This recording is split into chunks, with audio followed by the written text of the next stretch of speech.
1월 16일 오늘 통독 본문은 사무엘하 10장부터 12장입니다. 암몬과의 전투 이야기가 주된 이야기입니다.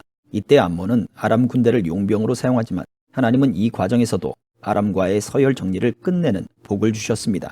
계속되는 암몬과의 전투 속에 다윗이 용맹스럽고 충성스러운 부하 장수였던 햇사람 우리아의 아내를 취하게 되고 은밀한 자신의 죄를 가려보려 노력하지만 허사가 되어 결국 우리아를 전장에서 죽음으로 내몰도록 사주하였습니다. 다윗의 죄는 은밀했지만 하나님은 그 은밀한 죄를 밝히 드러내시겠다고 말씀하셨고 결국 압살롬의 반역 때에 그것을 성취하셨습니다.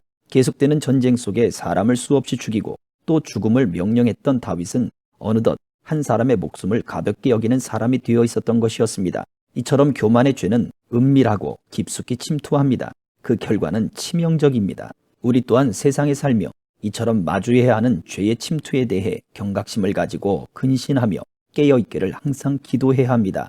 사무엘하 10장 2일 후에 암몬 자손의 왕이 죽고 그 아들 한운이 뒤를 이어 왕이 됐습니다. 그러자 다윗이 말했습니다. 한운의 아버지 나하스가 내게 잘해 주었으니 나도 그의 아들 한운에게 은혜를 갚아야겠다. 그래서 다윗은 그의 아버지의 죽음을 애도하려고 한운에게 사절단을 보냈습니다. 다윗의 신하들이 암몬 자손의 땅에 이르자 암몬 귀족들이 자기들의 주 한운에게 말했습니다. 다윗이 애도의 뜻을 전한다고 왕께 사람을 보낸 것이 왕의 부친을 존경해서 그러는 것이라고 생각하십니까? 그가 성을 탐색하고 정찰해 손에 넣으려고 저들을 보낸 것이 아니겠습니까?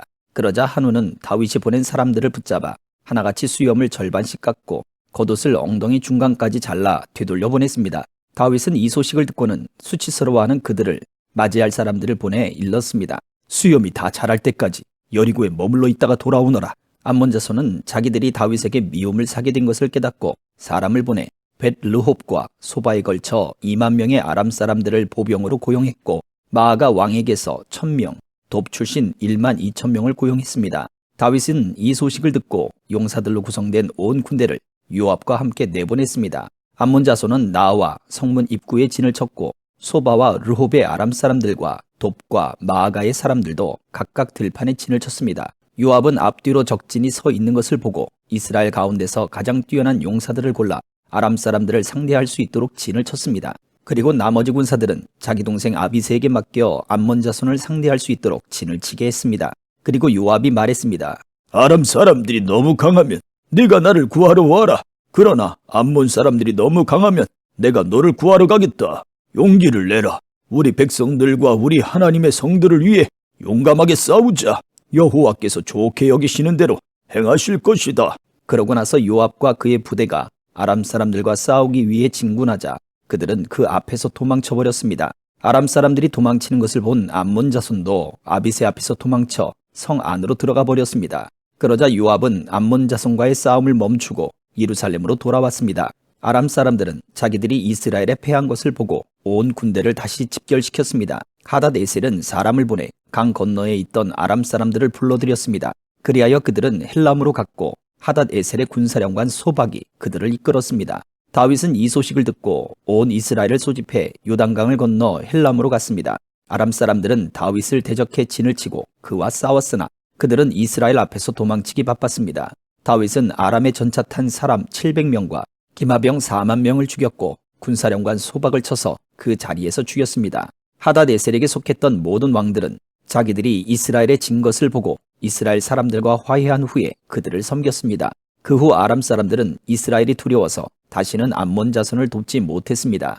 11장 그 다음에 봄에 왕들이 출전할 때가 되자 다윗은 요압과 그 부하들과 이스라엘의 온 군대를 내려보냈습니다. 그들은 암몬 자손을 치고 랍바를 포위했습니다. 그러나 다윗은 예루살렘에 남아 있었습니다. 어느 날 저녁에 다윗은 침대에서 일어나 왕궁 옥상을 거닐고 있었습니다. 그는 거기서 한 여인이 목욕하는 것을 보았는데 그 여인은 너무나 아름다웠습니다. 다윗은 사람을 보내 그녀에 대해 알아보게 했습니다. 그 사람이 돌아와 말했습니다. 엘리암의 딸이며 햇사람 우리아의 아내인 밧세바입니다. 다윗은 사람을 보내 그 여인을 데려오게 했습니다. 그때 마침 그 여인은 부정한 몸을 씻은 뒤였습니다. 그래서 다윗은 여인과 함께 잤고 그 후 여인은 집으로 돌아갔습니다. 그 여인은 임신하게 되자 다윗에게 자신이 임신한 사실을 알렸습니다. 그러자 다윗은 햇사람 우리아를 보내라고 요압에게 전했습니다. 요압은 우리아를 다윗에게 보냈습니다. 우리아가 오자 다윗은 요압의 형편이 어떠한지, 군사들은 어떠한지, 싸움의 상황은 어떠한지 그에게 물었습니다. 그러고는 다윗이 우리아에게 말했습니다. 네 집으로 내려가 목욕하고 쉬어라. 우리아가 왕궁에서 나오니 왕의 음식물이 그에게 전해졌습니다. 그러나 우리아는 집으로 내려가지 않고 왕궁 문 앞에서 자기 주인의 부하들과 함께 잤습니다. 다윗은 우리아가 집으로 내려가지 않았다는 말을 듣고 우리아에게 물었습니다. 네가 먼 길을 오지 않았느냐? 왜 집으로 가지 않았느냐? 우리아가 다윗에게 말했습니다. 언약궤와 이스라엘과 유다가 장막에 있고 내 상관이신 요압과 내 주의 군사들은 들판에 진을 치고 있습니다. 그런데 제가 어떻게 혼자 집으로 가서 먹고 마시고 아내와 함께 누울 수 있겠습니까? 왕의 생명을 걸고 맹세하는데 저는 결코 그럴 수 없습니다. 그러자 다윗이 그에게 말했습니다. 여기 하루 더 머물러 있어라. 내가 내일 너를 보내겠다. 우리아는 그날과 다음 날도 예루살렘에 머물렀습니다. 다윗은 우리아를 초청해 자신과 함께 먹고 마시며 취하게 했습니다. 그러나 그날 저녁에도 우리아는 밖으로 나가 자기 주인의 부하들 사이에서 자고 자기 집에 가지 않았습니다. 이튿날 아침 다윗은 요압에게 편지를 써서 우리아 편에 보냈습니다. 그 편지에는 이렇게 쓰여 있었습니다. 우리아를 싸움이 가장 치열한 최전선으로 내보내고 너희는 뒤로 물러가 그가 맞아 죽게 하여라. 요압은 성을 포위하고는 적진에 가장 강한 용사들이 있는 곳을 알아내어 우리아를 그곳에 보냈습니다. 그 성 사람들이 나와 요압과 싸울 때 다윗의 군대에서 몇몇이 쓰러졌고 그때 햇사람 우리아도 죽었습니다. 요압은 다윗에게 심부름꾼을 보내서 싸움의 상황을 보고했습니다. 그리고 심부름꾼에게 이렇게 일러두었습니다. 왕께 전쟁에서 일어난 모든 일을 다 보고하고 났을 때 왕께서 불같이 화를 내시며 왜 그렇게 성 가까이 가서 싸웠느냐? 성벽에서 화살을 쏘아댈 것을 몰랐느냐? 여룻베셋의 아들 아비멜렉을 죽인 사람이 누구냐? 한 여자가 성벽에서 맷돌 윗짝을 던져서 그가 데베스에서 죽은 것이 아니냐? 왜 그렇게 성 가까이로 갔느냐 하고 네게 물으시면 왕의 종 햇사람 우리아도 죽었습니다라고 대답하여라. 심부름꾼은 길을 떠나 다윗에게 도착해 요압이 일러준 대로 모두 전했습니다. 심부름꾼이 다윗에게 말했습니다. 저들이 우리를 몰아내려고 들판으로 나왔지만 우리가 그들을 쳐서 성문 쪽으로 몰아갔습니다. 그러자 활 쏘는 사람들이 성벽에서 왕의 종들에게 화살을 쏘아댔고 왕의 군사들 몇몇이 죽었습니다. 또 왕의 종 햇사람 우리아도 죽었습니다. 그러자 다윗이 심부름꾼에게 말했습니다. 요압에게 이 일로 괴로워할 것이 없다. 칼이라는 것은 이 사람도 죽이고 저 사람도 죽이는 법이다. 그 성을 더욱 맹렬히 공격해 함락시켜라 라고 말해 요압을 격려하도록 하여라. 우리아의 아내는 남편이 죽었다는 소식을 듣고 슬피 울었습니다. 슬픔의 기간이 끝나자 다윗은 사람을 보내 그녀를 자기 집으로 들였고 그 여인은 다윗의 아내가 되어 아들을 낳았습니다. 그러나 다윗이 한 이 일은 여호와께서 보시기에 악했습니다. 12장 여호와께서 다윗에게 나단을 보내셨습니다. 그가 다윗에게 가서 말했습니다. 한 성에 두 사람이 살고 있었는데 하나는 부자였고 다른 하나는 가난했습니다. 부자에게는 양과 소가 아주 많았지만 가난한 사람은 자기가 사다가 키운 작은 암양 새끼 한 마리밖에 없었습니다. 그 양은 그 자식들과 함께 자라며 그가 먹는 것을 같이 먹었고 그 잔에서 같이 마셨으며 그 품에서 잤습니다. 그 양은 그에게 마치 딸과 같았습니다. 하루는 부자에게 손님이 왔습니다. 하지만 그는 자기에게 온 손님을 대접할 때 자기 소나 양을 잡지 않고 가난한 사람의 그 새끼 양을 잡아 자기에게 온 손님을 대접했습니다. 그 말을 듣고 다윗은 불같이 화를 내며 나단에게 말했습니다.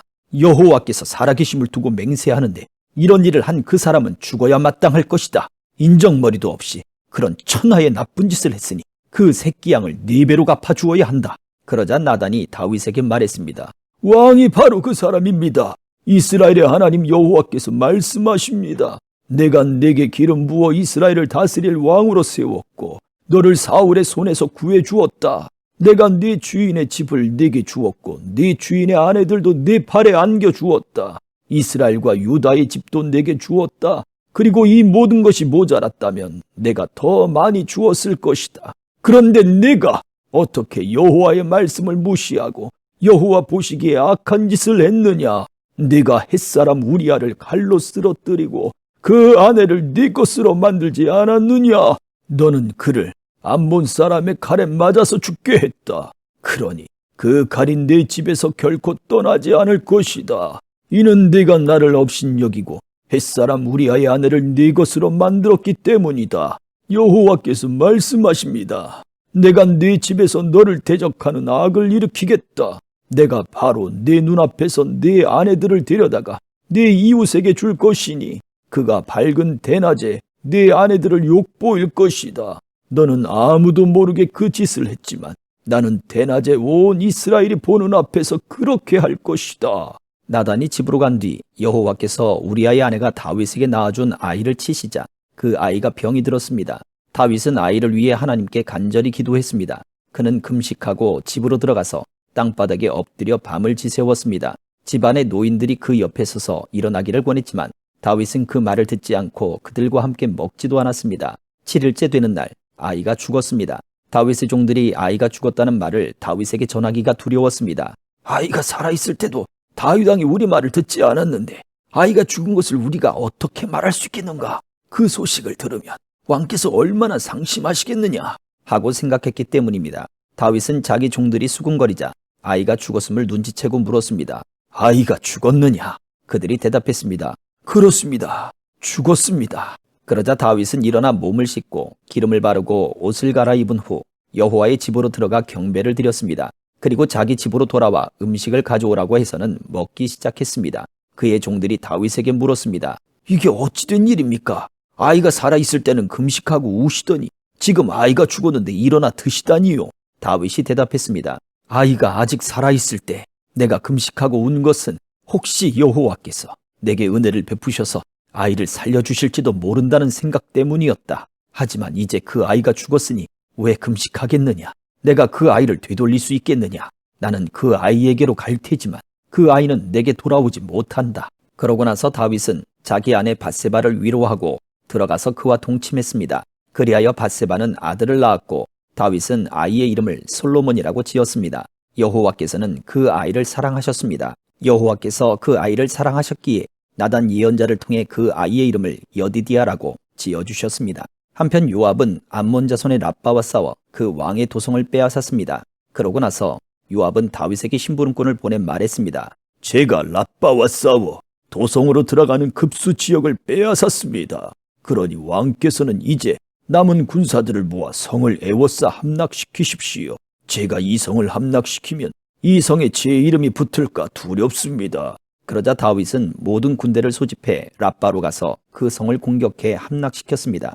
다윗은 암몬 왕의 머리에서 무게가 1달란트나 되는 보석으로 장식한 왕관을 빼앗아 자기 머리 위에 썼습니다. 다윗은 그 성에서 엄청나게 많은 전리품을 가져왔고 그곳에 있던 사람들을 데려다가 톱질과 곡괭이질과 도끼질과 벽돌구이를 시켰습니다. 다윗 왕은 암몬 자손의 모든 성들에 대해 이와 똑같이 한 후 그의 모든 군대를 거느리고 예루살렘으로 돌아갔습니다.